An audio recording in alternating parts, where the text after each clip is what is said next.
بسم اللہ الرحمن الرحیم۔ انقلاب کربلا کو پایا تکمیل تک پہنچانے والی ہستی کا نام حضرت امام علی بن حسین بن علی بن ابی طالب ہیں۔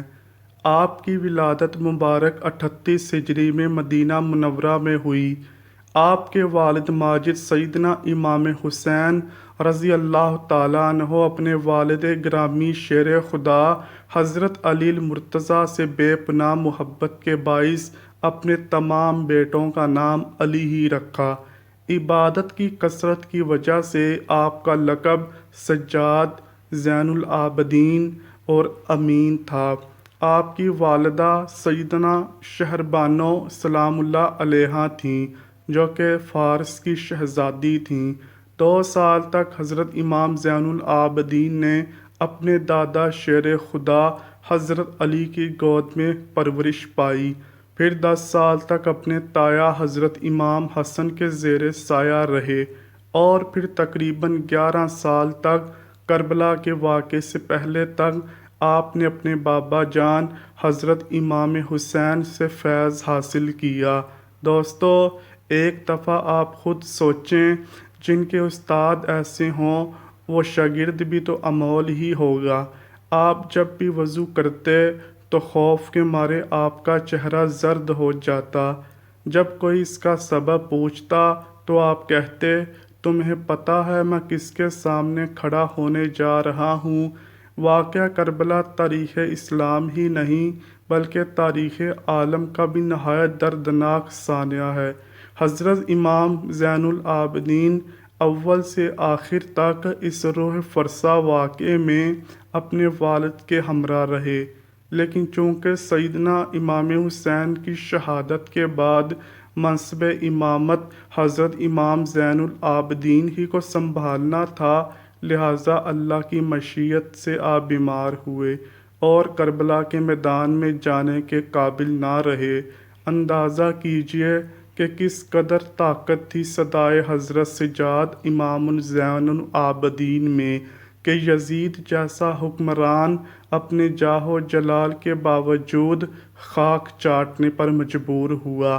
جب حضرت امام زین العابدین خاندان رسالت کی باعظمت خواتین کے ہمراہ دربار یزید میں داخل کیے گئے تو آپ نے اپنے نانا جان کی طرح شیریں زبان میں نہایت فصاحت و بلاغت کے ساتھ خطبہ ارشاد فرمایا، اپنے خاندان کا تعارف کرایا اور نواسۂ رسول حضرت امام حسین کی عظمت بیان کی، تو یزید کے درباری اور حضرت امام حسین کی شہادت سے ناآشنا افراد دھاڑے مار کر رونے لگے اور ان کی آواز بے ساختہ بلند ہو گئی۔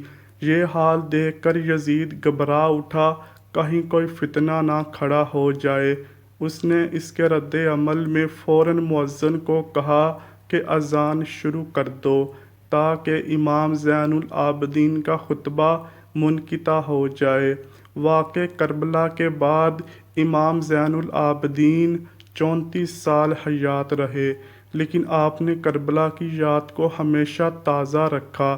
آپ جب بھی پانی پیتے تو اپنے والد گرامی کو یاد کرتے اور بہت دیر تک آنسو بہاتے۔ اس حوالے سے حضرت امام جعفر صادق سے منقول ہے کہ امام زین العابدین دن کو روزہ رکھتے اور رات کو عبادت کرتے۔ افطار کے وقت جب بھی آپ کو کھانا اور پانی دیا جاتا تو آپ فرماتے، فرزند رسول بھوکے مارے گئے، ان کو پیاسا رکھا گیا۔ یہی بات مسلسل دہراتے یہاں تک کہ آپ کے اشک آپ کی غذا میں گھل مل جاتے۔ واقعہ کربلا کے بعد آپ کے زمانے میں مختلف تحریکیں چلیں۔ واقعہ حرہ وقوع پذیر ہوا، جس میں یزید کی فوج نے مدینے پر حملہ کیا کیونکہ انہوں نے یزید کی بیعت توڑ دی تھی، لیکن اس جنگ کے متعلق آپ کی رائے کچھ سازگار نہ تھی، اس لیے امام زین العابدین اپنے خاندان کے ہمراہ مدینے سے باہر رہے۔ اس کے بعد توابین اور مختار سقفی کا قیام پذیر ہوا، لیکن جب بھی انہوں نے امام سجاد زین العابدین سے رابطہ کیا تو آپ نے خیر مکتب نہ کیا۔ امام زین العابدین اخلاق محمدی صلی اللہ علیہ وآلہ وسلم کی عملی تصویر تھے۔ ایک وقت ایسا آیا جب مدینہ منورہ میں سے بنو امیہ کو نکال باہر کیا گیا، تو مروان بن حکم جو امام زین العابدین کا جانی دشمن تھا، اس نے امام سے درخواست کی کہ اس کے خاندان کو اپنے گھر میں پناہ دے۔ امام نے اسے پناہ دی اور اپنے گھر میں مکمل حفاظت سے رکھا۔ آپ نے شورش ختم ہونے تک اپنے بدترین دشمن کی مہمان نوازی فرمائی، اور آپ ایسے مہمان نواز تھے کہ بیک وقت 100 گھروں کی کفالت کر رہے تھے۔ یہ بات تب ظاہر ہوئی جب آپ نے اس دنیا فانی سے پردہ فرمایا اور ان لوگوں کے گھروں میں راشن آنا بند ہو گیا۔ اپنی زندگی میں امام زین العابدین نے 2 مرتبہ اپنا سارا مال راہ خدا میں خیرات کیا، اس حالت میں کہ گھر میں کوئی بھی چیز باقی نہ رکھی۔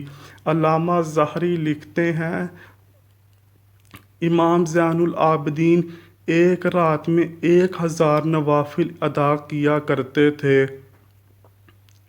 امام مالک کہتے ہیں، ایک دفعہ امام زین العابدین عبادت میں مشغول تھے کہ شیطان اژدہے کی شکل میں آیا اور آپ کے پائے مبارک کے انگوٹھے کو کاٹنے لگا، لیکن آپ ایسے مشغول عبادت تھے، آپ کا دھیان عبادت سے نہ ہٹ سکا، اس لیے آپ شیطان کے اس عمل سے بالکل متاثر نہ ہوئے اور آخر کار شیطان عاجز آ گیا۔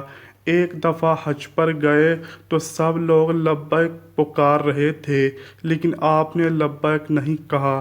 لوگوں کے پوچھنے پر آپ نے فرمایا کہ مجھے ڈر لگتا ہے میں لبیک کہوں، اور اگر مجھے لا لبیک کا جواب مل گیا تو میں کیا کروں گا؟ خیر، آپ نے لبیک پکارا اور آپ بے ہوش ہو کر اونٹنی سے گر پڑے۔ حجاج بن یوسف کے وقت میں جب آپ دوبارہ اسیر ہوئے اور لوہے کی بھاری زنجیریں باندھ کر آپ کو قید کیا گیا اور پہرے دار متعین کر دیے گئے، امام زہری فرماتے ہیں کہ میں جب امام زین العابدین کو قید میں ملنے گیا تو میں آپ کو دیکھ کر رو پڑا، کہنے لگا میری تمنا یہی ہے میں آپ کی جگہ ہوتا تو یہ مصائب برداشت کرتا۔ اس پر حضرت امام زین العابدین نے فرمایا، کیا تجھے یہ گمان ہے اس قید و بندش سے مجھے کرب و بے چینی ہے؟ حقیقت یہ ہے اگر میں چاہوں تو اس میں سے کچھ بھی نہ رہے، مگر اس میں اجر ہے اور تذکر ہے اور عذاب الہی عز و جل کی یاد ہے۔ یہ فرما کر بیڑیوں میں سے پاؤں اور ہاتھ کڑیوں میں سے ہاتھ نکال دیے۔ یہ اختیارات ہیں جو اللہ تبارک و تعالیٰ کی طرف سے انہیں عطا کیے گئے، اور وہ صبر و رضا ہے کہ اپنے وجود اور آسائشیں وجود، گھر بار، مال و متاع سب رضائے الہی عز و جل کے لیے ہاتھ اٹھا لیتے ہیں اور اس میں سے کسی چیز کی پرواہ نہیں کرتے۔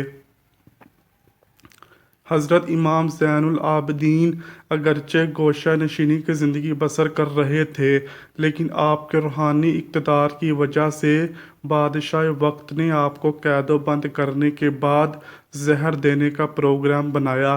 چنانچہ اندلس، سندھ اور وسط ایشیا علاقے فتح کرنے والے ولید بن عبد الملک نے 58 برس کی عمر میں جناب امام زین العابدین کو زہر دے دیا، جس کی وجہ سے آپ نے 25 محرم الحرام 95 ہجری میں جام شہادت نوش کیا۔